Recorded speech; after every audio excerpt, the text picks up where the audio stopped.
Hari ini saya akan membentangkan sistem penilaian tingkah laku pemandu atas jalan raya berasaskan kecerdasan buatan.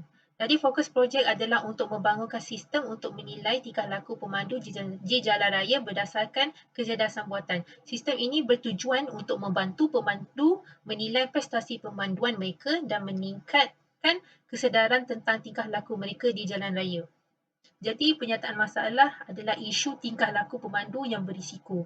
Untuk mengatasi masalah ini, sistem ini dibangunkan untuk menilai tahap prestasi pemandu. Objektif sistem ini untuk membangunkan sistem penilaian tingkah laku pemandu atas jalan raya berasaskan kecerdasan buatan. Kedua, membangunkan sistem berasaskan web aplikasi penilaian tingkah laku pemandu atas jalan raya yang mesra pengguna. Cadangan penyelesaian.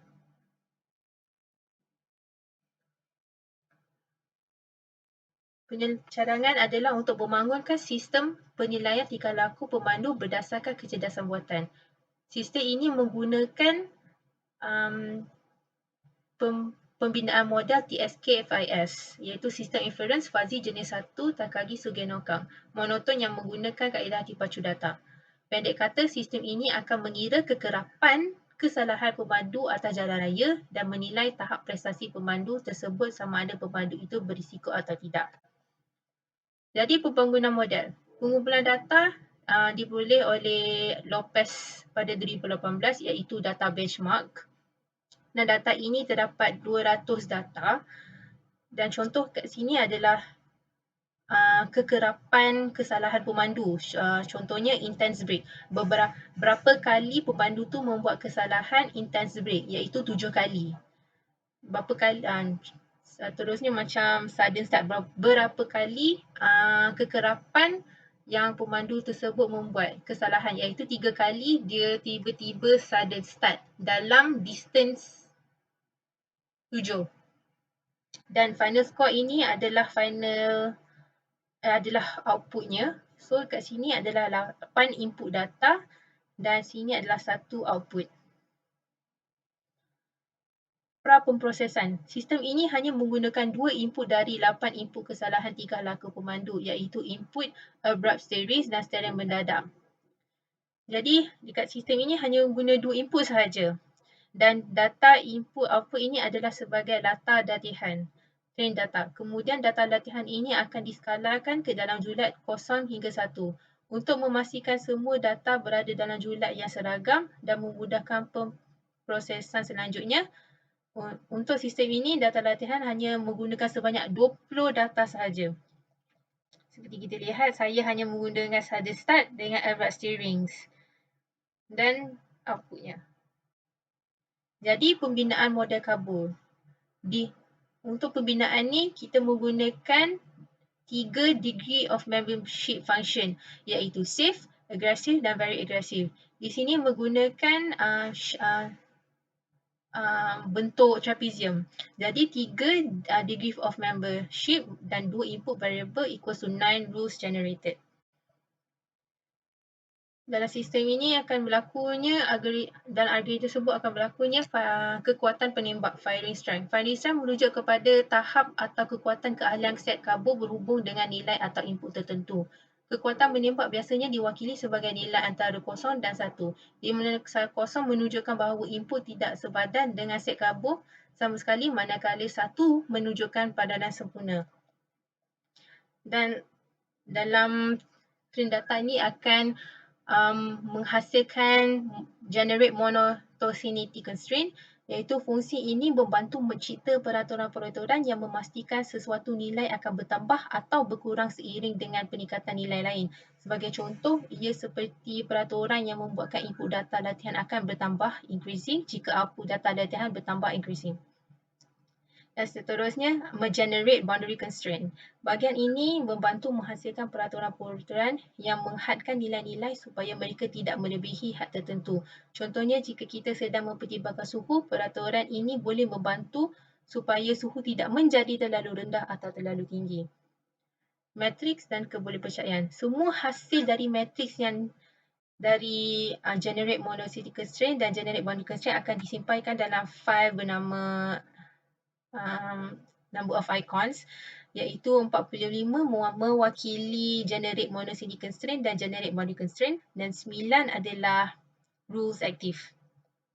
So melanjutkan proses optimasi logik kabur, dari 45 dan 9 ni akan diproseskan untuk membuat proses optimasi logika kabur untuk mendapatkan parameter yang akan digunakan untuk penilaian data baru. Parameter ni juga akan digunakan untuk evaluate the objective function with the optimal parameters. So parameter B-update ni adalah parameter yang telah dianalisiskan dan disusun semula oleh algorithm optimization. Jadi hasil kajian daripada dua degree of membership function input optimization value untuk 20 data adalah 2.6. Dan jika saya naikkan kepada 3 degree of membership function, saya akan dapat 1.5. Dan jika saya naikkan ke 4 degree of membership function, saya akan mendapat 1.51. Jadi di sini kita akan lihat the more the DOM, the lower the objective function. So smaller value of objective function indicates a better fit to data and a better satisfaction of constraint. So dekat sini hanya untuk nak evaluate parameter ini. Ini hanya untuk evaluate. Jadi dekat parameter ini kita boleh diguna untuk melanjutkan untuk proses penilaian menggunakan ujian baru iaitu test data. Dekat sini kita akan berlakunya assessment. Jadi yang PTB atau dikenali sebagai B-update yang mengandungi nilai-nilai parameter yang telah dioptimumkan akan menghasilkan prediksi berdasarkan parameter yang telah ditetapkan semasa latihan data. Jadi ini adalah nilai yang telah dioptimumkan. So jadi untuk nak senangkan, saya akan explain kepada doktor. Doktor flow-nya adalah saya run train data dekat SSE file. Lepas tu kita akan optimize dia dekat main file. Lepas kita optimize dia dekat main file, saya akan dapat parameter B. Parameter B update. So parameter B update tu saya akan letak dalam fuzzy rule matrix. Jadi saya akan run semula tapi untuk test data. Cuma bezanya dekat OPT, saya letak OPTB ni parameter tapi saya run test data. So the difference run for train and test data is that at fuzzy rule during run test data that I include the B update the parameter that have been optimized to get best value. Itu bezanya. Macam sebelum ni saya run untuk train, saya tidak meletakkan OPTB. Lepas saya dah dapat parameter tu, baru saya akan letak dalam ni dan saya run untuk test data pula. So demonya adalah setelah saya klik file untuk train data, saya menggunakan 20 data dan ini adalah data trend untuk melihat sama ada data ini adalah monoton atau tidak, dan ini adalah untuk melihat fuzzy rule. Contohnya macam saya guna 3 DOM dan 2 input, jadi akan terhasilnya 9 complete fuzzy rule. Dan 1 indicate safe, dan 2 indicates aggressive, dan 3 indicates very aggressive. Dan seterusnya kita akan dapat melihat rules yang activated. So rules yang activated adalah 9 juga untuk situasi ini, dan rules yang trigger juga adalah 9 untuk situasi ini. Jadi yang kita dapat daripada boundary constraint dan monosyllabic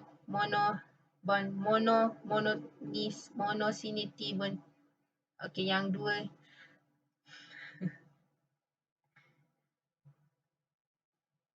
hasil daripada monosyllabic constraint dan boundary constraint adalah 45 dan 9 adalah active rules. Jadi daripada nilai ini saya akan buat optimization value Dari optimization value saya akan dapat update, saya akan dapat parameter untuk assessment driver behavior. Dan juga klik button ini saya akan evaluate the parameter untuk mendapatkan objective function. Jadi objective function kat sini adalah 2.6. Jadi saya letak contohnya 4 kekerapan sada start dan 1 kekerapan abrupt steering. So jadi saya skorkan, saya dapat predicted output iaitu 1.9. So very safe trip. Di sini dari nombor 1 menunjukkan safe trip dan nombor 10 adalah menunjukkan very not safe trip, very aggressive driver. The driver is very risk or unsafe trip. Ini kalau kekerapan dia banyak. Jadi kalau kekerapan dia sedikit, dia akan mendapat risk level, pemandu tersebut akan mendapat very safe trip. Jadi ini adalah tahap pemandu, tahap risk level pemandu.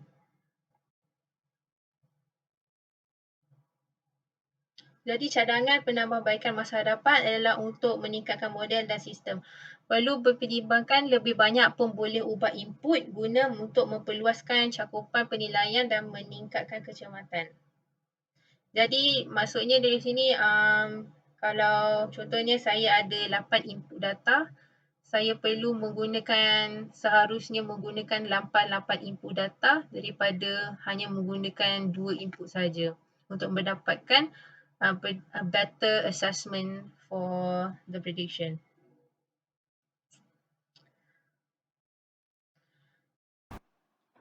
Jadi using the same test data, which is saya guna 2 kekerapan of sada start and 4 kekerapan abrupt steering. Saya test, saya run prediction. So kalau saya letak update dekat fuzzy room matrix untuk value assessment, the prediction output will be 3.96 dan risk level adalah safe trip. Tetapi kalau saya remove the update daripada fuzzy rule matrix tersebut, predicted output akan dapat lebih tinggi iaitu 8.22. So risk level adalah risky trip. Jadi ada bezanya kalau saya letak update dan atau saya buang update.